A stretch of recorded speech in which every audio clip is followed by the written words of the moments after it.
So without further ado, we'll begin. And I'd like to start by introducing Dr. Bond, our president, for the presidential address.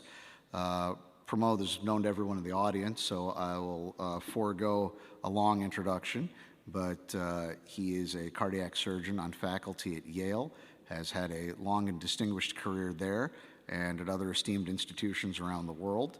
And he is going to be talking to us today about art, archaeology, astronomy, and artificial organs. So thank you, Pramod.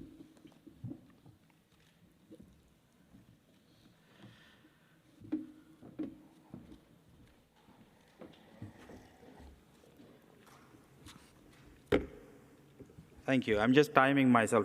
I'm not trying to put it on my Instagram or something as I talk through this talk.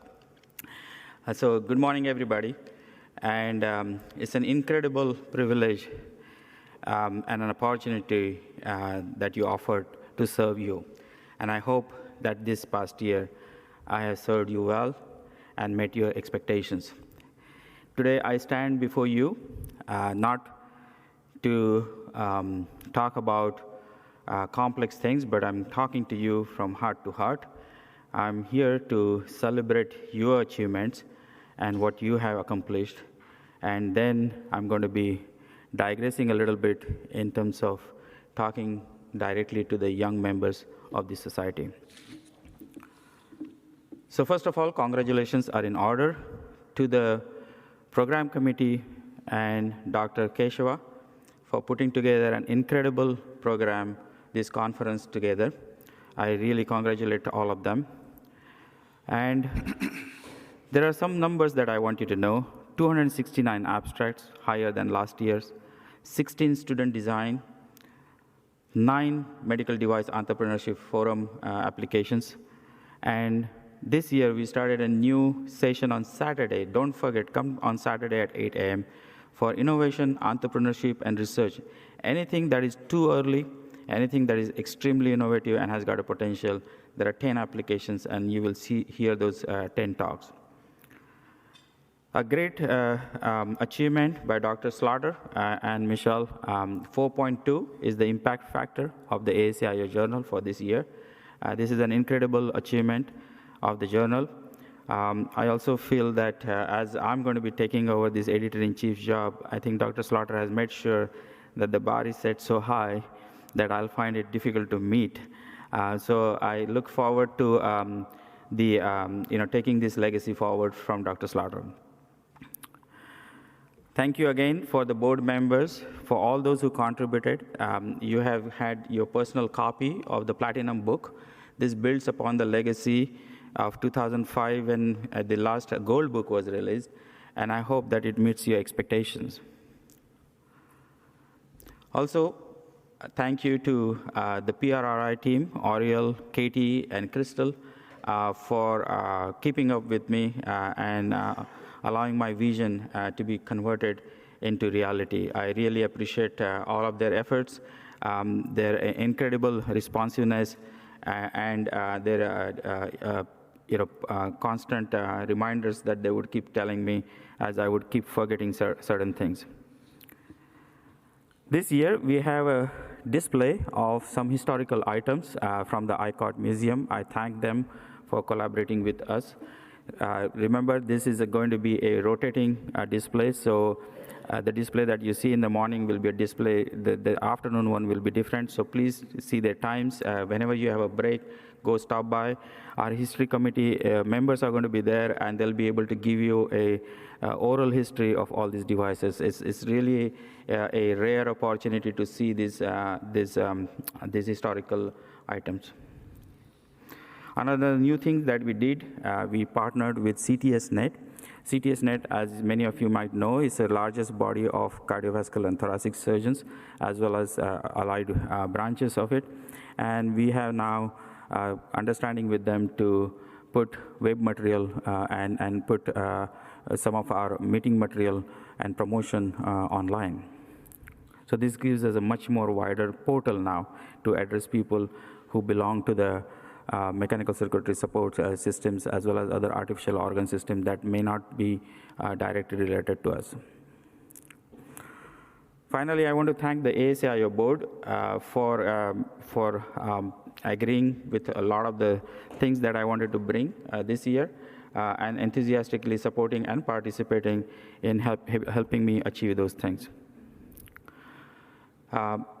This is a big thank you to all of you guys who took time off to come today and attend this conference. Today, in the audience and in the attendance, we have 70 medical and engineering students. This year, we reduced the registration fee. You are the future, and we wanted to invest in you. And we hope that you continue to be part of the ASAIO and keep coming every year. I wanted to thank Abiomed, Ventriflow, and UPMC, one of our sponsors for this event. Thank you very much for your continued support. And our exhibitors, we really value our exhibitors, and I hope that we heard their feedback from last time. They wanted us to have more people in the exhibit hall. We have the museum pieces there now that will make sure that people are always going to be lingering around in the exhibit hall, and they'll have the opportunity to pitch their products with them. This year, I wanted to take an opportunity to congratulate 2 devices, and I'm going beyond the limitation of corporate and academic relationship at all, but I want to celebrate their achievement. An incredible years with HeartMate 3, 3,500 implants and continuing, and has made the device really a leader in durable LVAD devices. So big congratulations to HeartMate 3. As well as a big appreciation and congratulations to Impella. And on the lighter note, they have given all of us a hope when they got acquired for $16 billion. So we know that if you keep at it, there is a light at the end of the tunnel. And I was given the data about the Impella, how much usage is increasing of some of the newer devices. So please. I wanted to say this from the ASAIO podium that we are really proud of your achievement. We are really proud of what you have achieved for our patients, and we really appreciate that. Now, many of you wonder where I come from. And yesterday there was a joke going around. My picture was on some of the candies that you may have noticed because they thought that nobody knows me. And that's true. Maybe you don't know me, and you don't even know where I come from. So I changed my talk a little bit to tell you where actually I come from. So I'm proud to say that I come from the land of Gondwana. Have you ever heard of the land of Gondwana? So 200 million years ago, during the Triassic, you had the landmass, which was a Pangaea before, was just breaking down into 2 parts, Laurasia and Gondwana.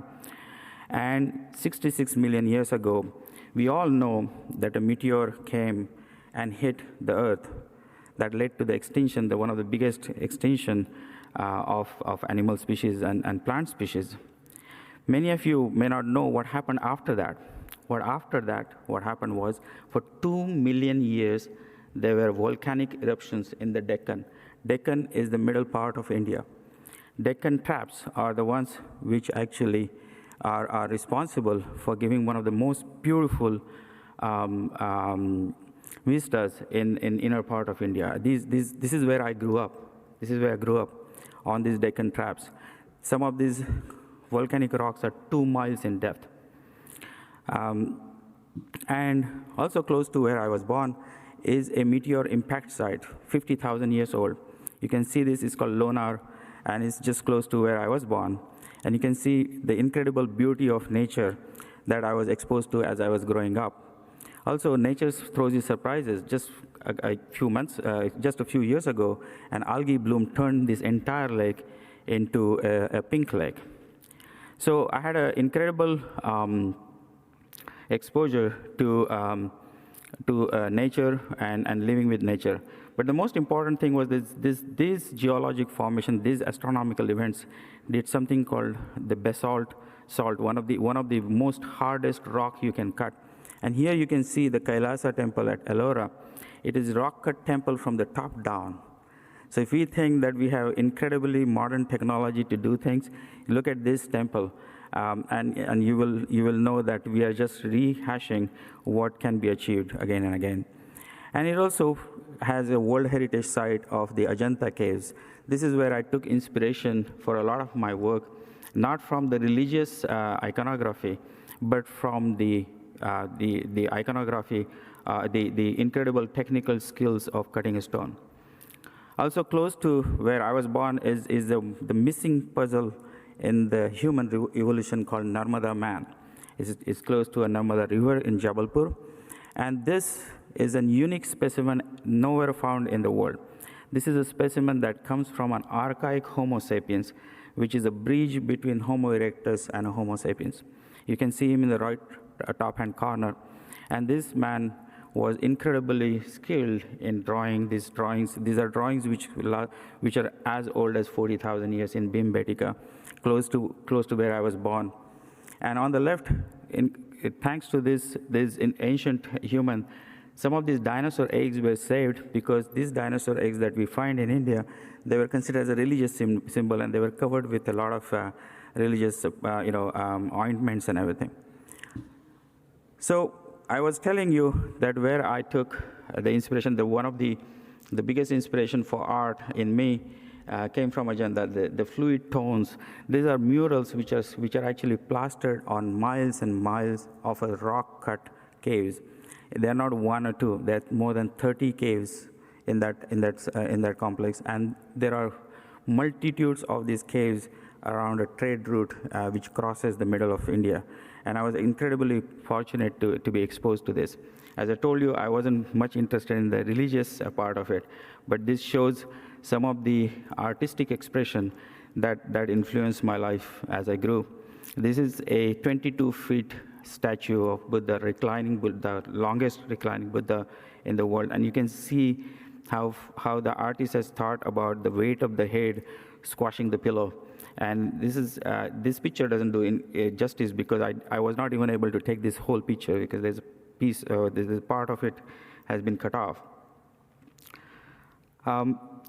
Close to where I grew up, you may not know what an Indus Valley civilization is. It's actually a civilization that is older or as old as Egyptian and Mesopotamian civilization. And the southern tip of this reached where I was born. You see some of these lost wax castings, and you see this right in the left lower corner, you see the finely polished stone with a central hole in it that is for holding a wooden post. And in the background, you see those bricks. Do you know how many years ago it was this? This is almost 5,500 years ago. And the bricklaying hasn't changed much. It's remained the same. Of course, we lost the art of how to polish the stone like this now. And at its zenith, the land that this civilization had was larger than the Mesopotamian and Egyptian land. So I lived with technology that this is a technology that is almost on 9,000 years. These are root canals from a surviving and the people survived this root canal.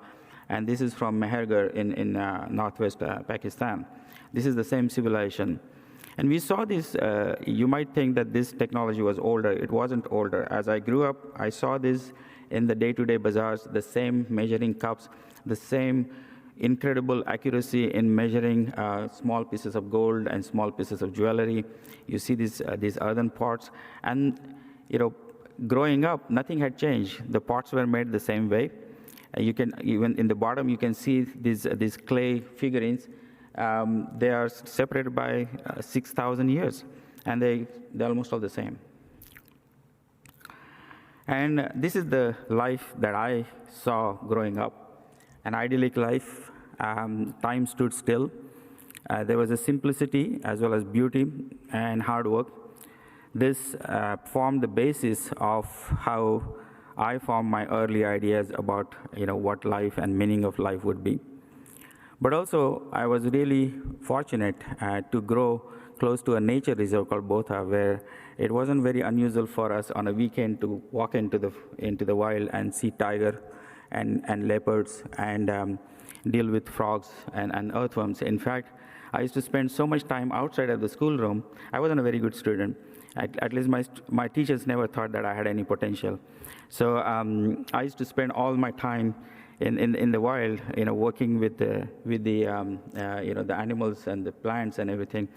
This did help me because when finally I had to study botany and zoology, I didn't have to learn because I knew the life cycle. I knew what these plants look like and how these leaves look like. Also, I was thankful to my parents and my upbringing because reading of some of these ancient texts wasn't unusual. It was pretty standard. And in fact, my father was a brilliant mathematician, and he knew some of the ancient techniques of calculation. On the right-hand side of your screen, you see these dots, and these dots are the first representation of zero. It's 1800 years old.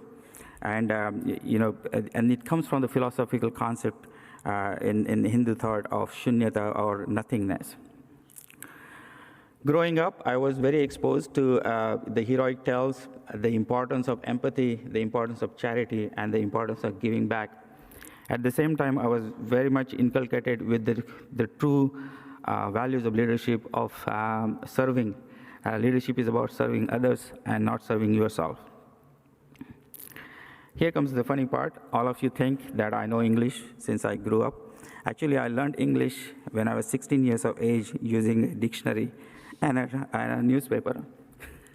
And there were only few people in the town. It was an incredibly small town, and there were only few people who would get this newspaper. So I had to go early morning to pick up the extra copy that they would sell. I also had very talented schoolmates. This is one of the celebrated artists. Her name is Sangeeta Abhay. She was featured in Civilization series. I don't think I can even afford one of her paintings or sculptures. But a lot of these classmates have gone on to become incredibly successful. One of them actually is an administrator for a population of 20 million people, and others have gone to become JDs and entrepreneurs. I think there was something special in the water that we all drank. I'm still waiting for the effect of that on me. The rest of them already had that effect. Coming to this idyllic life, there was also another introduction to technology, and this is one of the examples because nothing in my house would be thrown away. Everything had to be repaired again and again. And there was this old radio that everybody gave up on repairing. The last guy in the town said that there's nothing he can do to fix this radio. And when I was young, I would keep switching and keep switching these vacuum tubes in this radio. And till I left home, I made sure that this radio worked. Fixing your bicycle or fixing any of the things in the house was very simple. And I think with the art, I was introduced to the technology at that time, and I could see the beauty of how the nature can transform some of these things into technology. As I told you before, nature was all over around me, and I took full advantage of that instead of spending all my time in school and reading. Then I came to Bombay, the hustle and bustle of Bombay, and to the medical school, right? And I wanted to read Gray's Anatomy. Not this Gray's Anatomy, though. The Gray's Anatomy that I read was this. And many of you might not know, if you see the name of this guy, Henry Van Dyke Carter, he's the illustrator of Gray's Anatomy. And I think he was listed as a co-author on Gray's Anatomy till, I think, the 31st edition. He was the professor of anatomy in my medical school for 22 years, and then went on to become the dean of the medical school. We had the best anatomy museum in the world at that time when I studied anatomy. And so I was incredibly lucky to have exposed to that. There was also a lot of history in that institution. It was one of the oldest medical institutions, and actually, Robert Koch, the Nobel Prize winner who discovered tuberculosis bacilli, was actually there for 2 years working on vaccine for cholera and plague. This is me on the right-hand side. As you can see, least interested in medical studies. I'm reading a current magazine on the news, one of the popular magazines. But I was mostly impressed by this guy on the left. This is one of my badge, the small badge that we used to go from time to time. And this is my second year MD. His name is Dr. Chabria. And he was a great storyteller, and he would tell us the stories about how his training took place.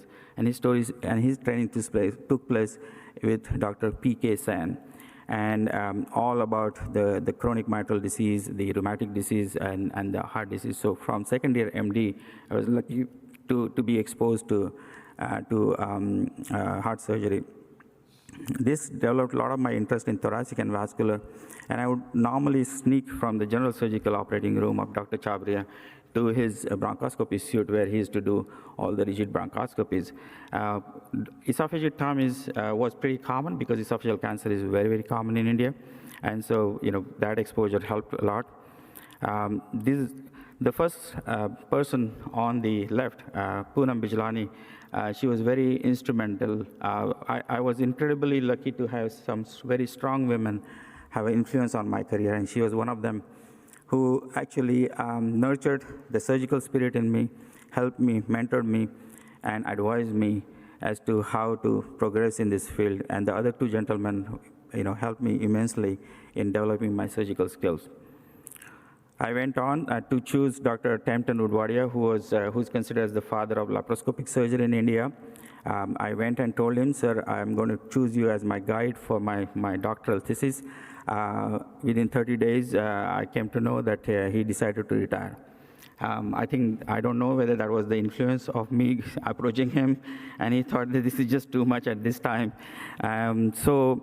But the story of Dr. Udwadia is that he worked with Dr. Praful Kumar Sen. Many of you may not know, after the first heart transplant in South Africa by Christian Barnard, the second by Adrian Controvis, and the third by Norman Shumway, do you know who did who was the fourth surgeon to do the heart transplant? It was Dr. P.K. Sen in Bombay. You can see these reports from those transplants. Both those recipients, retrospectively speaking, are uncandidate. They have severe pulmonary hypertension. Of course, there was a scathing rebuke to this experimentation, and actually you can see a modern revision of that in the right bottom corner. It's a very fascinating read to see how this transplant came about. So I grew up in my MDE studies, being exposed to all this throughout my residency. But my residency was also highly influenced by this doctor, my mentor, Dr. Nazir, one of the most compassionate, empathetic, and one of the best vascular surgeons I ever trained with, and one of the best esophageal surgeons. I think he had a glove size of 8.5 or more, which he used tightly fit into. And it was, we all used to have our heart go into asystole when he used to do a transhiatal esophagectomy, when his hand would move to dissect the heart because there would be no blood pressure, there would be no pulse. But he was an incredibly talented and skilled surgeon. And the other mentor of mine is Dr. Algotar. I learned from him that how with very little resources, you can still accomplish great feats in surgery. This is some of the works that I saw with portacable shunts, and that introduced me to vascular surgery. That time in Bombay when I was doing my residency was particularly fraught with a lot of violence, both gang wars, mafia wars, bomb blast, and all sort of things. Of course, it was incredibly helpful for a surgeon to be in that region. In fact, where my hospital was situated all across, there were different types of mafia who would attack each other. And so, as a result, surgery wasn't a privilege. Actually, it was a necessity. And this, not only just me, but all my batchmates who were there with me have gone on to become extremely successful physicians. Some of them treating bariatric disease, some of them treating other diseases, as well as become very successful medical entrepreneurs in opening large hospitals and being extremely successful in their practice.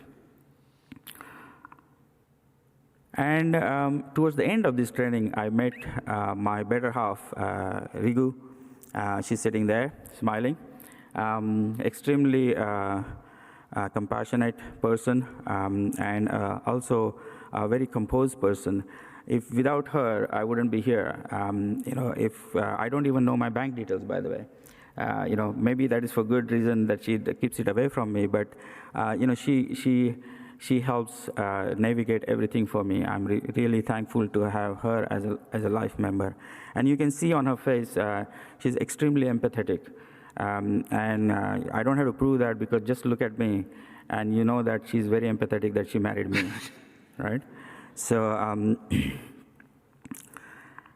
after this, Dr. Nazir, who was my mentor, actually recommended me to go to United Kingdom, and on his sponsorship, I went to United Kingdom. And I want to take one small moment to acknowledge Dr. Simon McGowan. He passed away recently, just a few months ago, while he was a avid bicycler, but he was a true gentleman. I have not seen more skilled cardiac surgeon in my life than Dr. Simon McGowan, and more dedicated to his trainees and his mentees growing in the field. He was a true gentleman, and always dressed sharply, and always would exude confidence in you. And he was really helpful in my career. The second gentleman is Dr. Dennis Gladstone, and he was an Englishman with a very pronounced English accent, but was incredibly helpful in growing taking the junior surgeons into the senior role and making them independent. And the last one is Dr. Kampalani. He was a registrar. He was a senior registrar of Dr. Magdi Yaqub and Donald Ross for 10 years. And he would tell you all the incredible stories about these surgeons, also talking about how the baboon heart transplant took place. And I always joke that I was blessed to have an Irishman, an Englishman, and an Italian who trained me to be a cardiac surgeon. Taking Dr. McGowan's advice, I moved to Johns Hopkins here in Baltimore, and a lot of you must have wondered why there is a smile on my face every day that you see me today, is because when they told me that your presidential year, the conference is going to be held in Baltimore, this is the city that I've arrived first in the United States. This is where I saw everything that I'm thankful for. And so that it is a special place in my heart for this particular city. These are some of the people. Dr. Baumgartner, who is in the middle top, he was the person who gave me the first chance, the first opportunity in cardiac surgery. I had never seen a better leader than him. He was a chief of cardiac surgery for almost 22 years, I think. Soft-spoken, but a very effective leader. I learned the importance of keeping your word from him. On the top left-hand corner is Dr. David Yu. He's a great mentor and a friend. I did my first ECMO, my first BiVAD, and my first durable LVAD with this guy. And he's been there in my life ever since, helping and shape and promote me. The person on the right-hand most corner is Dr. Luca Vricella. He's a pediatric cardiac surgeon, one of the most skilled pediatric cardiac surgeons I ever worked. And incidentally, I did my first heart transplant in the United States as a pediatric heart transplant, not as an adult transplant, because I was not even a pediatric surgeon. And Dr. Kanti at the bottom, and Dr. Asha, you saw him yesterday. Dr. Asha was there in the MCS VAD University. They were incredible in introducing me to heart and lung transplant. And Dr. Duke Cameron in the middle, bottom, he's an aortic surgeon. I learned my aortic surgery from him. He tried many times to get me back to Baltimore, and I think he's still wondering, how that can happen. I'm really thankful to them, as well as my mentor, Dr. Vincent Gard, hearing about all the stories about Minnesota and learning about innovation and learning about, what environment actually leads to invention. A lot of people in this audience, as well as all across the centers, are incredibly skilled, very hardworking. Why is it so that only few centers lead in invention and innovation? And if you ever wonder that, it was worth listening to Dr. Vincent Gard. The whole atmosphere, the whole spirit, the culture, the importance of the culture that drives innovation. I was very fortunate to have spent time with him. A true gentleman. You may not know, one of the first pacemaker used and one of the first bileaflet prosthesis was from Dr. Vincent Gard. This is one of the pictures that he shared with me about the cross circulation. Cross circulation is where the parent serves as the donor, for the child as the oxygenator and the pump. You can see in this picture, everybody's focusing on the child. On the right-hand side is the donor. There's not a single guy looking, or a person, or a physician looking at the donor there, you see. And this is this is the original picture that I scanned, and I really cherish it. So this is important because today, when you have this book, the Platinum book, go around. You have got a lot of pioneers sitting here in the audience, and throughout this conference, ask them to sign that book. Make that book into the most memorable item in your library. Do that. Take my advice. Just go around, torture them, bother them, ask them, I want your signature. Where is your paper? I want the signature on this paper. And they will oblige you willingly.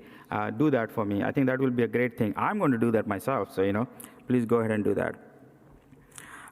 During this time, of course, I got introduced to all the VATs. I think these are a couple of pictures where we are trying to put the hardware device or the Paragon, which was a net around the heart. Also, this is the time that we tinkered around with what subsequently became the transmedic system, the organ transport system. This was a nerve-wracking experience because we were trying to keep this heart on this machine for 24 hours. You do not want to see a heart which has been on the machine after 24 hours and try to put it into another canine and make it work. It's not very pretty. I was blessed to have my miracle baby being born in Johns Hopkins in Baltimore. That's Ria. She's sitting there. I learned so much from her. I'm really proud of what she has achieved. On the right-hand side is she in a competitive swimming competition. She's incredibly talented person, and I'm really proud of her. And she really changed a lot of things in my life, and still continues to change those. I also happened to work with Dr. John Harmon, who unfortunately couldn't come today. He's in Baltimore, but he couldn't come today because he's down with COVID, and I wish for his speedy recovery. Many of you may not know this. All the theories that you know about gastroesophageal reflux were established by this man. And he's very humble. He wouldn't say that, but he's the guy who did that. I worked with him, and we went on to develop one of the first esophageal cancer vaccines. So my work is not just in the organs, but also in other fields. I think it definitely works in the rats. I don't know about the humans, but I was really thankful to him in terms of how to do a systematic research. I did have a brief sojourn to UPMC, and I see Dr. Carmos sitting there. Incredibly talented surgeon and a true pioneer in the MCS field. I was very fortunate to have spent time with him. And Dr. Yoshi Toyoda on the right-hand side. This is how Yoshi looks all the time when he's happy. One of the most talented lung transplant surgeon I ever saw. I wish one day I can dissect a lung, hilum like him. But he was very patient, very helpful, and also had the privilege of the friendship. The person in the middle is my friend from medical school. His name is Dr. Ravin Bazaz. He's an electrophysiologist, and nowadays he's all into the fast motorcycles. And this is a picture just last week, by the way. Okay, so incredibly talented guy. I then moved to Yale because I was looking for a warmer climate, and this is what I got. I really got the warm climate that I was looking for, and this is from the first winter, I guess. I'm also very lucky to work with one of the most celebrated pediatric and adult cardiac surgeons, aortic surgeons, as well as one of the most skilled robotic surgeon. The person at the bottom, Erna Gerson, before he left, I was fortunate to see him operate on using the robot. A very talented group of people, and I'm really privileged to work with them. These are some of my people that basically break more things than fix more things or build more things. They're just like me, or even better than me. And at the right bottom corner is Mrs. Stansel. You must have heard about the Stansel shunt. And we presented her with a 3D replica of the original surgery her husband had done 55 years. And she had supported the laboratory that time with a donation. So we had a lot of successes and a lot of failures. I would say maybe 999 failures and one success. And one of them was this. I think inherently I'm a very lazy person. I don't want to spend doing something that I can find an easier way. And when I was in Hopkins, one of my job on Wednesday afternoon was to conduct the driveline clinic, where people used to come with the driveline infections. And my grouse that time used to be always that I had to miss the operating room to be in the clinic. And, so I said, I'm going to find something to fix this. And it helped that I used to fix the radios. Remember those radio frequencies? At least I had some background. So when I reached out to Dr. Joshua Smith at University of Washington, I could at least talk his language, or at least I could understand what he was trying to tell. And we could work together to come up with a wireless powering solution. Also, remember those times in the wild, walking through and looking at nature and wondering how nature works. So when I was looking for a solution for a non-thrombotic surface, when I teamed with Dr. Varanasi, many of you may not know this. Few years ago, he was the Times 100 most influential person. When I spoke to him, he was so generous. He took me through the surface chemistry, principles, and I could instantaneously realize how this can work, because this works in nature. That's why you don't see decayed leaves, or you don't see decayed flowers after a rain. All the water washes off. We did tinker with some esoteric ideas. Some of them found commercial application and has become commercially successful. Some of them are still in the pipeline. Most of these were inspired by how nature works, not necessarily biomimetic, but trying to understand how the avian physiology works. I have a fixation for avian physiology. Every winter, I feed a lot of birds, and I marvel at how they can go against gravity and come back against gravity. I marvel at their pulmonary circulation. I marvel at their cardiovascular physiology. And that is some of the inspiration for some of the work that I do. When I was in Yale, I was blessed with this another miracle of me. She's sitting there. And a truly artistic person with an artistic bent. She really ignited the artist back in me. And she wanted a castle. She wanted a castle. Every time you would ask her when she was 4 years old, you ask her, Trisha, what do you want? I want a castle. You need to move in a castle. So during the pandemic, I helped design this tree house. This is in our backyard. I'm really proud of her, that what she wants, she always gets. But she also, initiates some of the artistic. She brings the best artists in me. Sometimes medicine can also be amusing.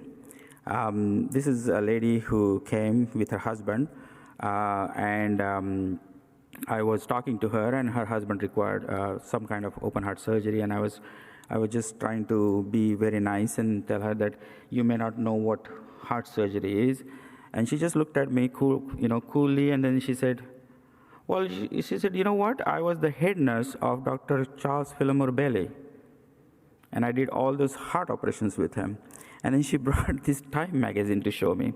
Incredibly, her husband is the guy who actually designed the re-entry cones for the ballistic missiles so that they don't burn out.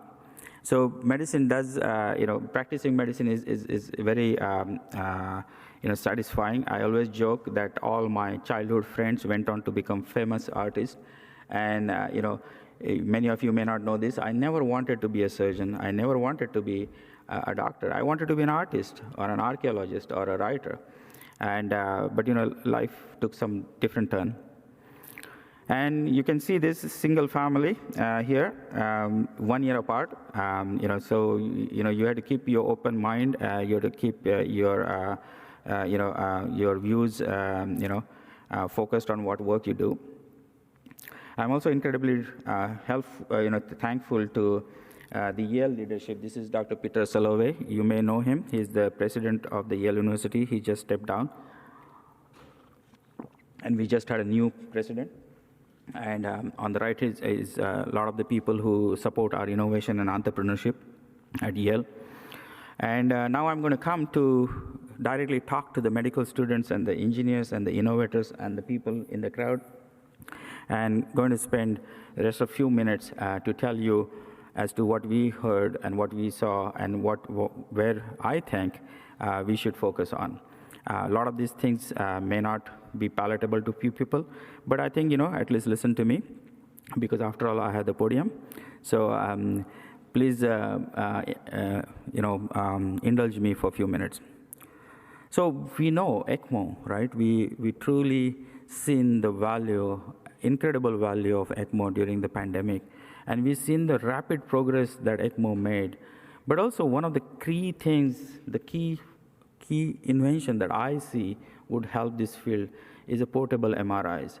Really being able to assess the neurological function so that we can move to the next stage or we can discontinue the support. Really, really important. This is really helping,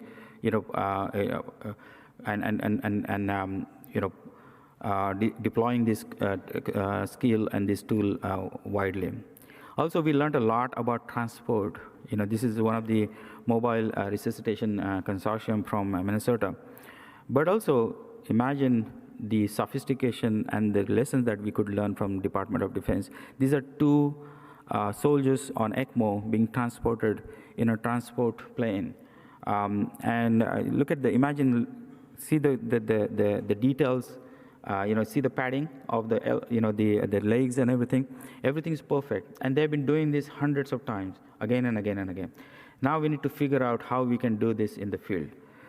Because we know that there is a critical technological barrier that one overcomes, and that's when spontaneously, not hospital, issuing press releases, but when spontaneously journalists and lay media starts taking interest in what we are doing. And that's exactly what is happening in ECMO.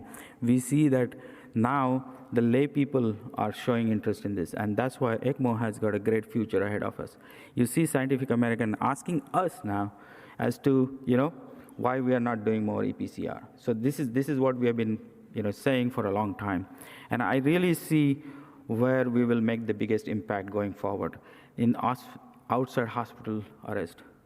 Survival is less than 10%. I know the romantic stories, depiction of CPR in the medical drama series. You go, you give pump, code, give shock. But the reality is this: that if it is not VT or VF, the outcomes of outside arrest is less than 10%. We have the technology, we have the know-how. This is where we want to go.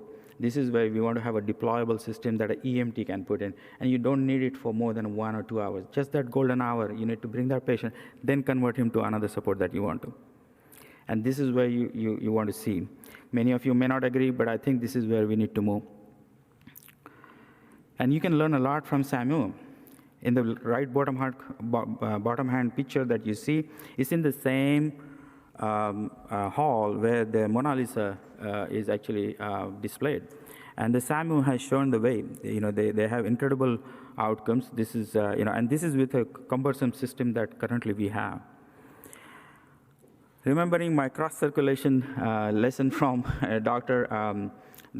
Vincent Gart, I think we have heard a lot. Last year, we had Dr. Bartley Griffith talking to us about xenotransplantation.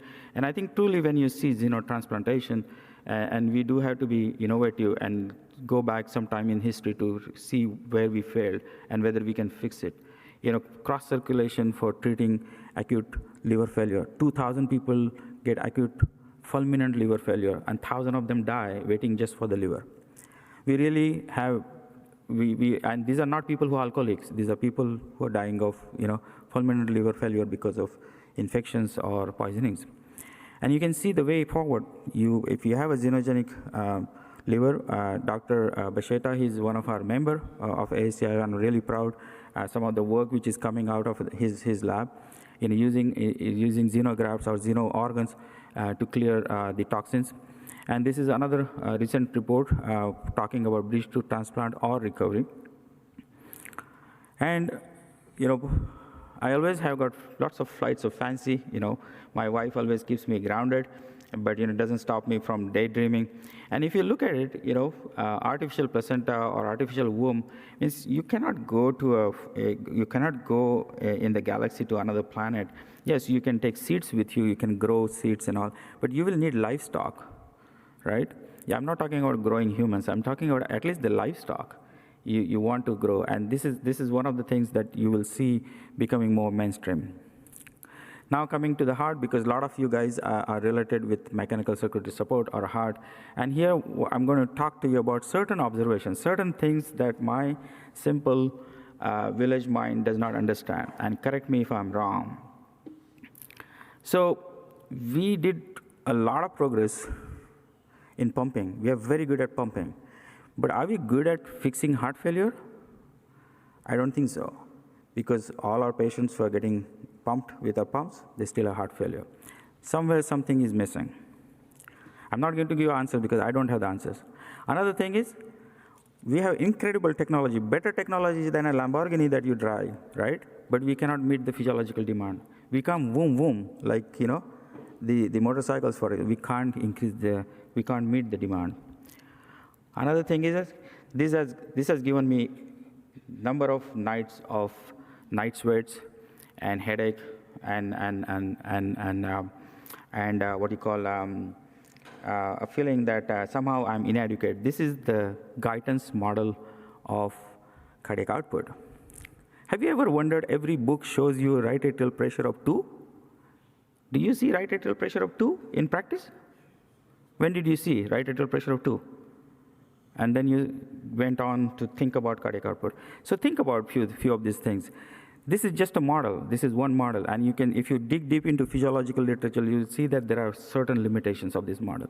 And there are certain questions that I still ask myself. How do you get high cardiac output when you have a compromised pump from this model, for example? Like if you cross-clamp the aorta in an animal, you get 25% jump in the cardiac output. Not only that, if you have septic shock, you have a dysfunctional heart, but you have got a higher cardiac output. How is that happening? How is that possible? If we studied that model, spending endless nights, trying to understand it. Another thing is that an exercise heart accounts only for 50% of the cardiac output in high-performance athletes. So where does the other 50% come from? Have you wondered? So maybe there's some piece of this puzzle that we're missing. This is Libo. You know who Libo was? He was a cardiac surgeon, and he had thought about this. So we are not people who are thinking about this first. He thought about it, and he thought that maybe you don't need a heart to have a flow. You see, and you can actually reverse the flow. And these are rigid tubes. Maybe there's a way to treat a lot of the peripheral circulation. We have not touched the peripheral circulation. We still focus on the heart, where we say the blood volume, 5% of the blood volume is there, 70% of it is in the venous system and the capillary system. So maybe there's something that we are not focusing on. So we may need to have a relook. Another thing that always fascinates, we have got one of the best MRI and radiology department in Yale, really proud of them.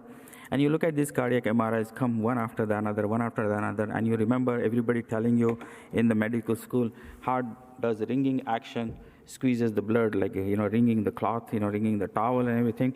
Well, if it rings, then why does the shape of the heart doesn't change during the systole and the diastole at all?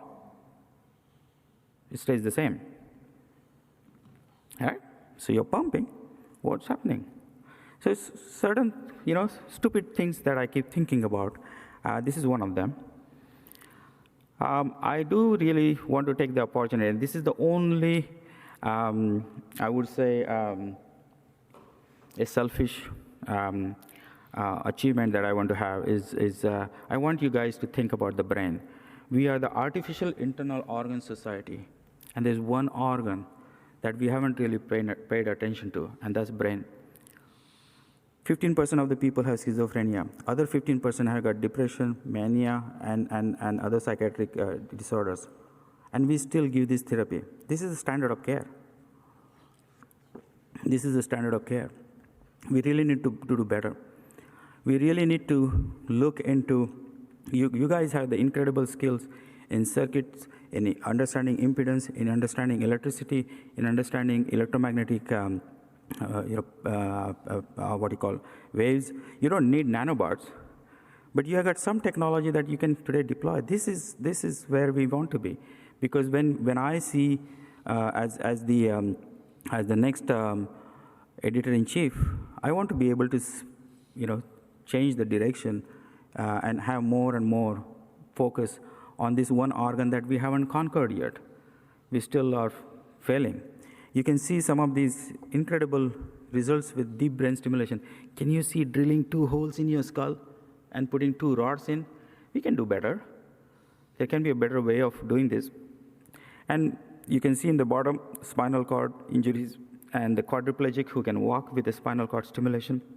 So there is a tremendous potential there. We just haven't put our focus there. This is something that we toyed and showed in the bench talk.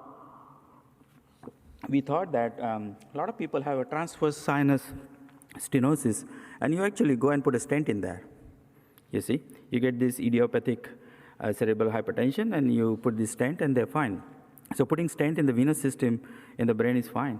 So we use the transmit stent in the, we wanted to put a transmit stent in the transverse sinus, and a tiny 2 millimeter stent.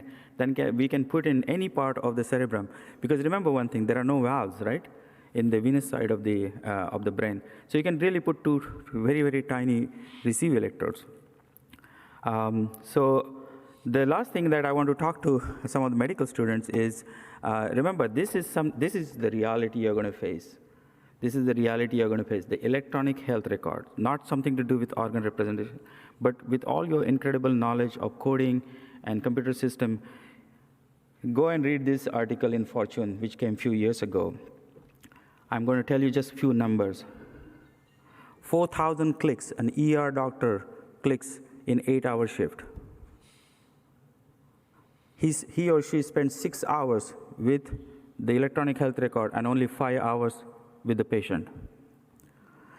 3,243 errors in the current electronic health record system, according to one of the studies. We can definitely do better than what we have currently. We have got much more better social media, we have got much more better things, and maybe we need to have a dedicated operating system that can target this. A lot of you have heard about AI. Everybody is on the upswing of AI. Everybody wants to invest money into AI.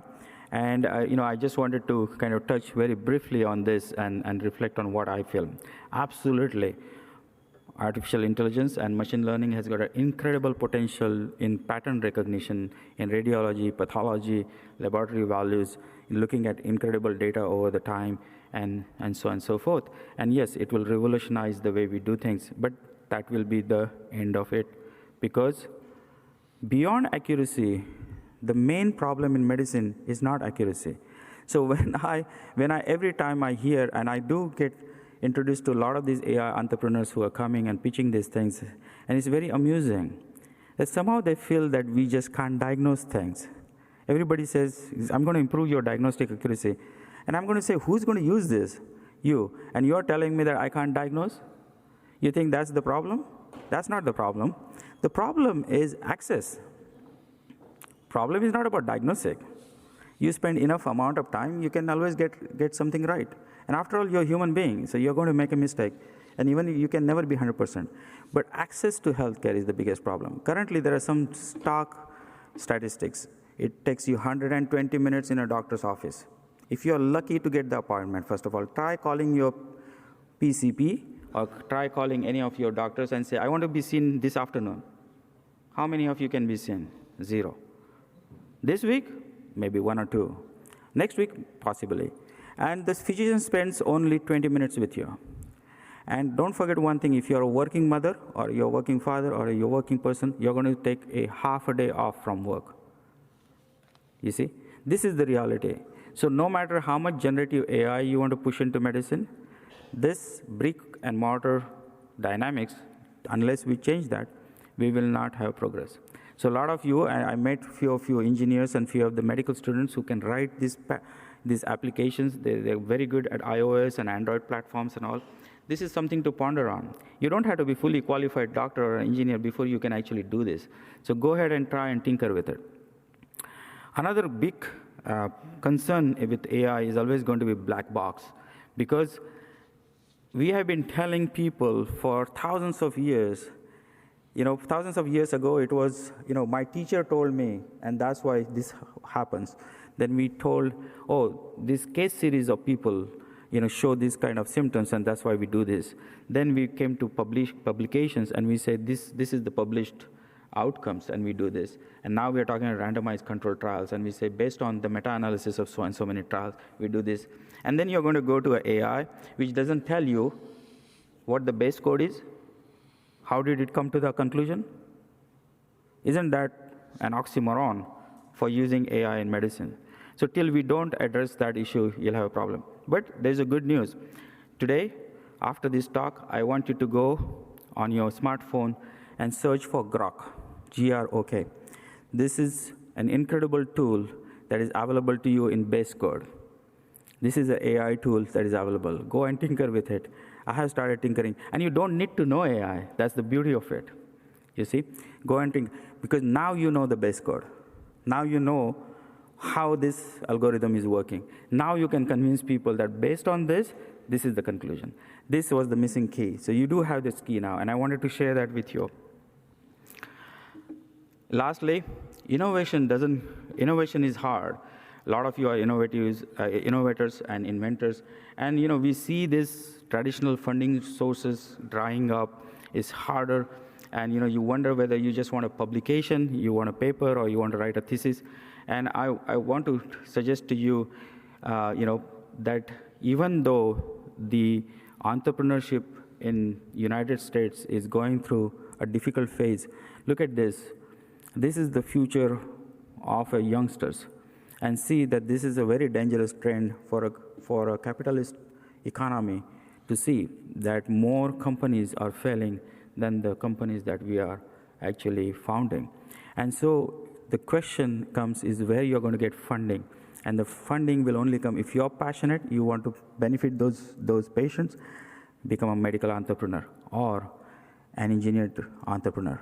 Because a lot of the times, you do not need to be a businessman or to have an MBA degree to be a successful businessman. Try it, you'll fail. Don't worry, that's what you do in the experimental lab. You fail. So why are you afraid of not failing as you become an entrepreneur? Try it. Earlier you start in your career, better it's going to be. Fail, but fail fast. You fail fast so you can move on. And this is the message I want to give the 70 medical and engineering students. I had the incredible opportunity to let them participate in this conference. Think about this. Go down this route. You have an idea, try it out, fail, do it again. And you might wonder, now, what do I do with art? So, as a busy surgeon, you don't have time. And so the only tool that I have is this, right? And so I use this tool, and I'm going to give you this image. I keep tinkering with shadows and lights and black and white pictures. And this is something that I do, anytime that I'm waiting for my case to be ready. Some of these are my scrub nurses, and some of them are my circulating nurses. Again, I want to end my talk by expressing my profound gratitude for the incredible opportunity that you gave me to serve you. As a leader, I always learned that it is about serving others, not serving yourself. It is always about charity. It's always about doing things for others. So I thank you today for giving me this incredible opportunity. Thank you very much.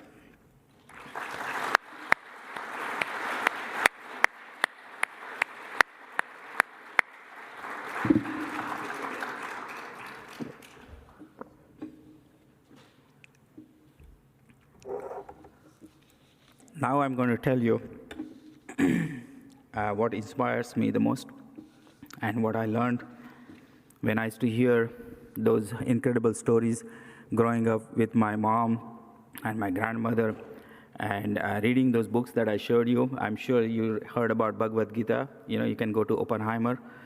It's an incredible scene. You can see the mention of that book.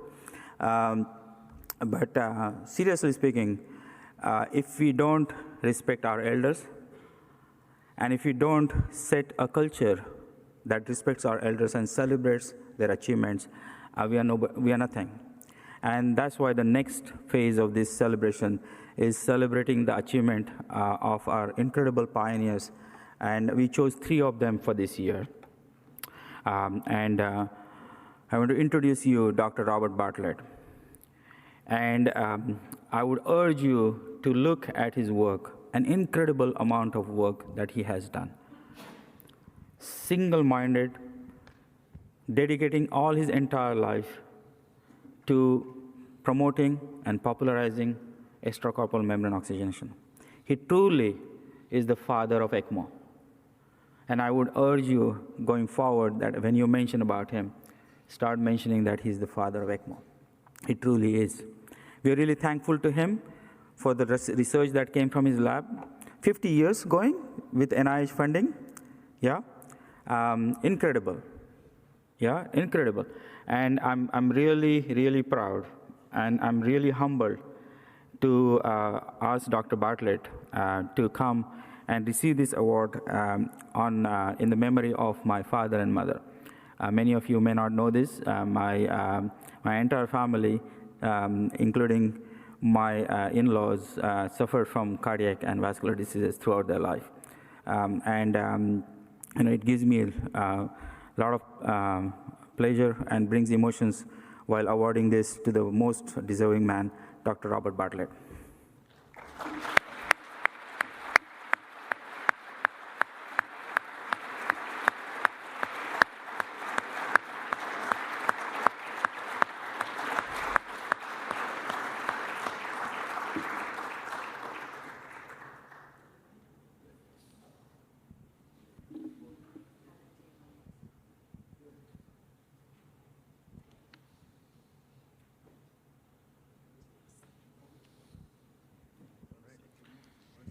Thank you, Dr. Bondi. Thank you all of you for being here in this morning session of this year's ASAIO. Thank you for organizing this award. This is unexpected and quite remarkable. I appreciate it very much.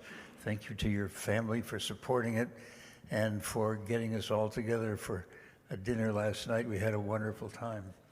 So, Dr. Bondi and Dr. Fraser, who you're going to hear about, and myself and many others in this room fall into the category of clinician scientists. They're wonderful specialists in bioengineering and industry and blood surface interaction and so on, but there's something useful about seeing patients every day and realizing that there are problems which you realize in the first hour of making rounds, and then going to the laboratory to try to solve the problem. So that's what I've done. That's what all of us who are in this category have done. So for the young people in the room, if you're clinicians, I encourage you to observe the problems and fix them in the laboratory. Thank you so much.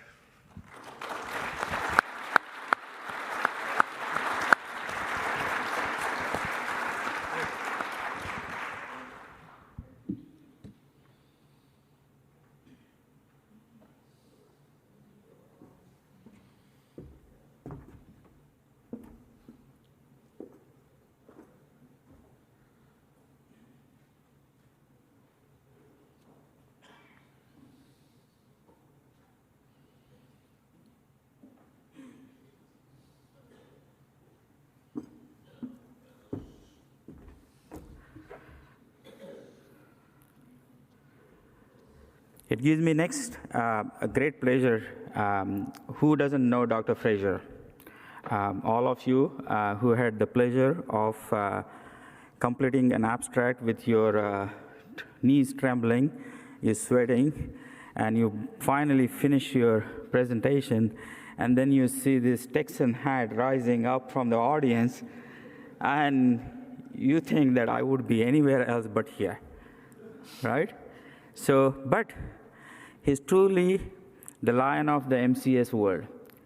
His roar is loud, but his bite is not. Every time he would get up, he would always contribute and help you improve. And that's the incredible beauty of Dr. Fraser. He is a keen student of history, And it is wonderful to hear him tell you the stories. At the same time, it is very inspiring to see an absolute courageous surgeon taking on some of the challenging cases when the rest of the world was not doing, when the rest of the world was having second doubts, and accomplishing the largest number of mechanical circulatory device implantation in the world, I would say. And he's a true inspiration. Don't forget what Dr. Bartlett just said. He has an incredibly successful laboratory. I think every LVAD or every pump, heart pump, had to go through that lab to get the blessing, as I would say, because it makes that pump better, it improves those pumps, and we are incredibly thankful to Dr. Fraser for introducing us to what can be accomplished with courage, determination, and perseverance. Dr. Fraser.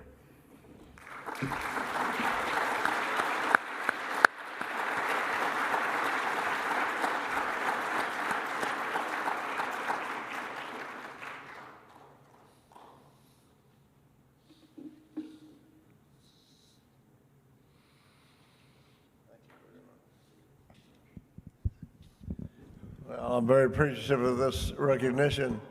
You know, I was a history English major. I had no interest in medicine until I decided I would already finish my undergraduate. I was starting to law school, and I decided I didn't want to do that. And I'd read a lot of Chekhov in my English studies, and who was a doctor, by the way. And I decided I'd go to medical school. Well, I had no pre-med courses, so I had to take all the pre-meds in 1 year, which is impossible today. And I ended up with 170 undergraduate hours. You know, it takes 120 to graduate. Anyway, I wanted to go to Baylor to medical school, and Baylor was a hard school to get in. Baylor and Tulane were considered the best medical schools in the South. But I wanted to live in Houston because I had a girlfriend in Houston, mainly. That's all I, cared about. Fortunately, she's my wife now, so I can say that.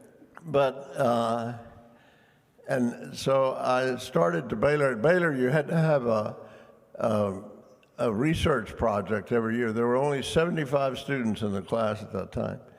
And I had no idea what I would do for research. And you had to have, in your first year, you had to have it by the 1st of November. And it was October the 30th. It shows how chance plays such a role in our lives. And one of my classmates, a guy named Frank Polk, who wanted to be a heart surgeon, saw me and he said it was October the 30th. We had till November the 1st. He asked me what I was going to do for research. And I said, well, I've got another day. I hadn't thought about it. Well, he said, I knew you wouldn't have done anything. He knew me pretty well. And he'd already signed me up to work on artificial hearts with Domingo Leota and Dr. DeBakey. Unfortunately, he had a tremor, so he couldn't go into surgery, but he became a very prominent internist. If you go to Johns Hopkins, there's a hospital, there's a Polk wing named for him. He was a great contributor and tragically died a premature death. So at any rate, I started working with Domingo Leota and Dr. DeBakey.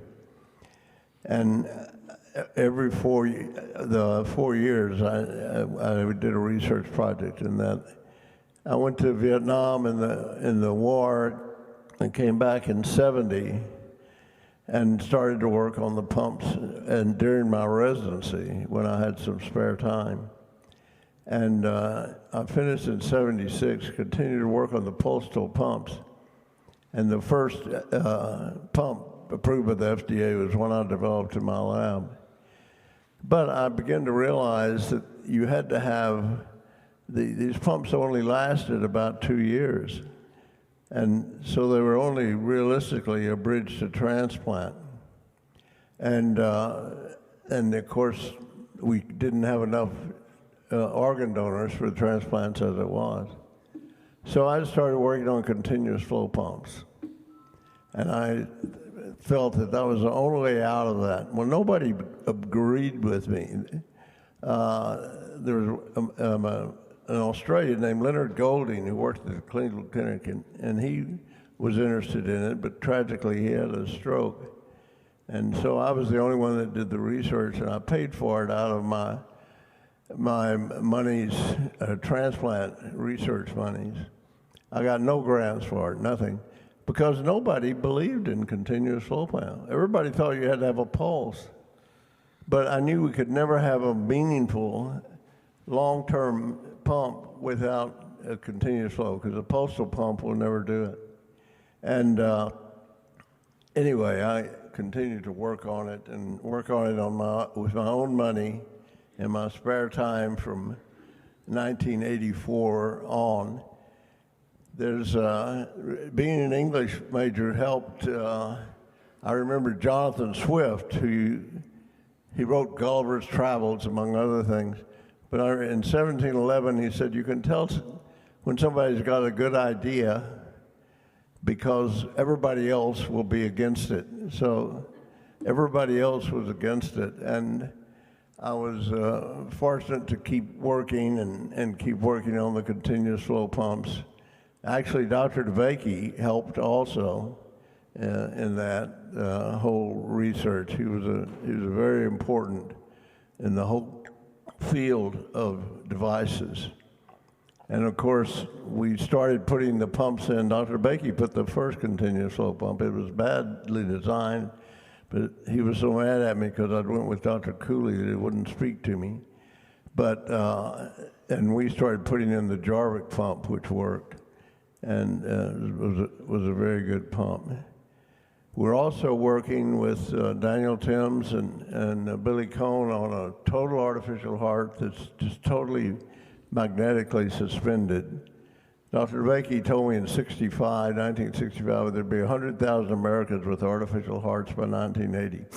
Well, there wasn't, because the technology wasn't there. But I think the technology is here now, and I think many in this room, hopefully will see the day where we don't have to do heart transplants and depend on someone else's misfortune to help our patients. So I really appreciate your being here, and I have to say I did spend a lot of hours working on this. Always going back to my English major, I remember Rupert Brooks' poem, From Quiet Homes and First Beginnings, Out to the Undiscovered Ends. There's nothing worth the wear of winning but laughter and the love of friends.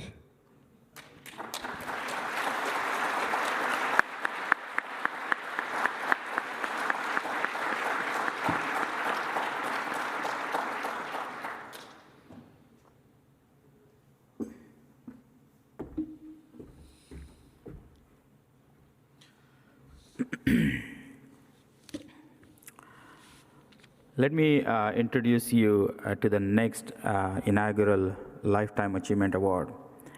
And this comes from the bottom of my heart. I have closely seen the after effects of losing someone very young with a cardiovascular disease. It not just affects the loss of that person, but also the whole family, the dependents, and everybody else. The whole thing changes. The one person who has incredibly worked hard in the last several decades is Dr. Borovez. He's a most humble person that I ever met in my life, most helpful. And he reminds me that if you have great ideas, don't tell that to a small-minded person because they'll destroy it. If you have great ideas, go and tell that to the great minds. They will make them grow. I remember the first time I went into his office to tell him about wireless powering. And he was that great man. He was that great man who actually, not only showed me the potential, but also brought me down on the ground saying that you will need money to develop this. You will need corporate support, or you will need to be in corporate. But most importantly, besides my personal experience with Dr. Borovitz, he is a truly incredible innovator, an inventor, and also a great teacher. He has influenced, I would say, far more engineers in his lifetime than any other university will be able to achieve through his work, through his laboratory, and through his accomplishment. Many of you who are young may not know one of the longest running LVAD, an incredibly good LVAD, was HeartMate 2. Dr. Borovitz is the guy who designed it. The largest number of people with a durable LVADs, if you want to look, they'll be HeartMate 2. And that's Dr. Harvey Borowitz's contribution. And not only that, even today, you reach out to him, he'll always find time for you. Incredibly humble person, very smart, very intelligent man. And I'm really, really proud and honored to present the next Lifetime Achievement Awards to Dr. Borovitz.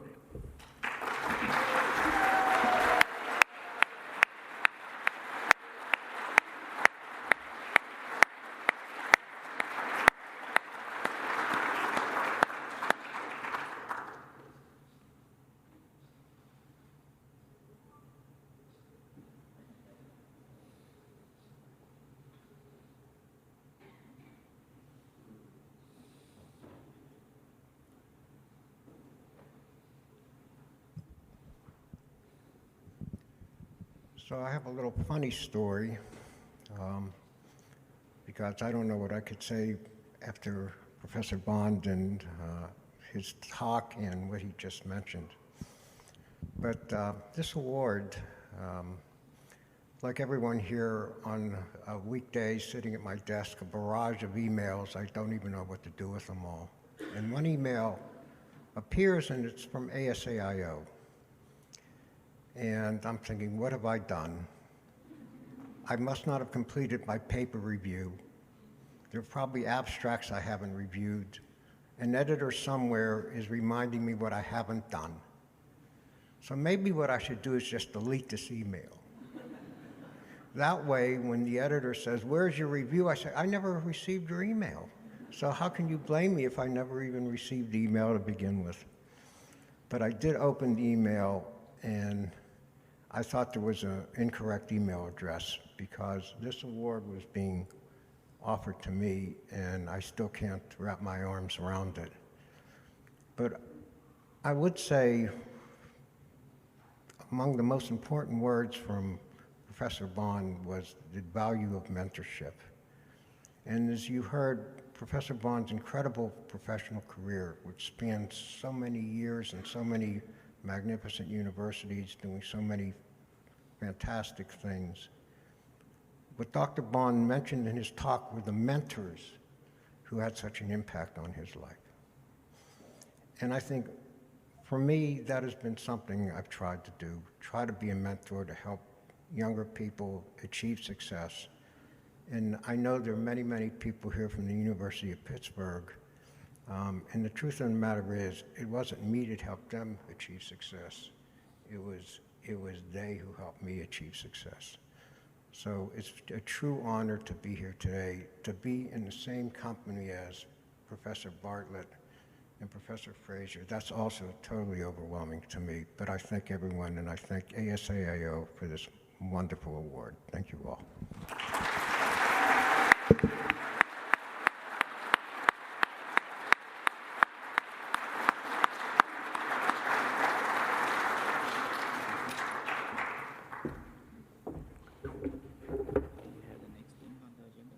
Yeah, it's our top abstracts.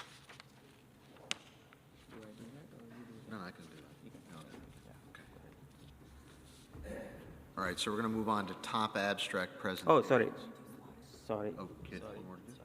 Okay. I don't want to take limelight away from Keshava, but I had a surprise, and actually I forgot the surprise, so I apologize. I think I briefly showed you the surprise.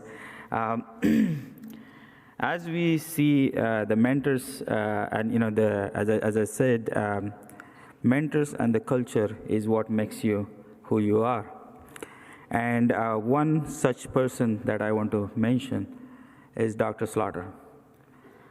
Many of you can be in the lecture hall or in the laboratory, and I know that he's a great teacher, he's a great investigator, but in the laboratory of a journal, by giving voice to people's ideas, by giving voice to ideas which are too nascent, but has a potential to grow into big technologies down the road, that requires incredible amount of understanding and insight. And this is what Dr. Slaughter brought to the journal, as he took it from Dr. Zwischenberger, and in the last 10 or 11 years, he grew it to an incredible impact factor of 4.2. Currently, everybody wants to publish in ASAIO journal. And I'm not saying this because, it's going to be my responsibility next. But what Dr. Slaughter achieved is incredible, because in that 10 years or 11 years, he gave the ray of hope to all those who were in the artificial organ space. Whether they were directly working with heart pumps, or whether they were directly working with apheresis or artificial liver, or some biohybrid technology, or some other technology that has got potential to impact in the artificial organs world. And a lot of people may not realize this, but as I look at what he has achieved and how he has helped us grow, he has incredibly helped all of us grow. And I count this as a great achievement, and it gives me incredible pleasure to welcome Dr. Slaughter to receive his memento on behalf of the ASAIO community.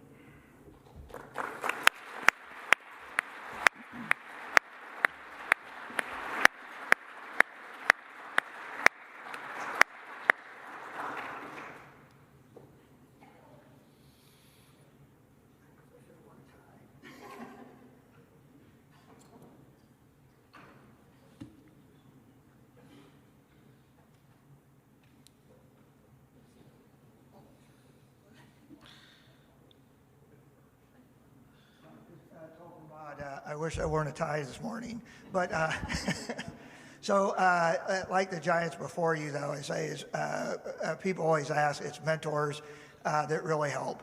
And what I always claim when people ask what I do is I build teams and solve problems. And through the ASAIO Journal, I was able to build an outstanding team of section editors, editorial board, and reviewers. And the success is really the team that we built.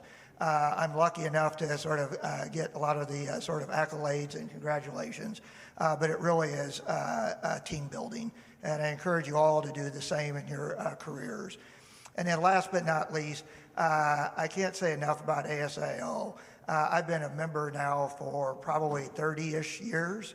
I think Dr. Bartlett emails me once a year to tell me what I can still do better about the journal, and I really appreciate it. But the idea is this is where I've met all these individuals who are giants in the field. And as they mentioned, the mentorship is very important to everybody here in the room that have been members.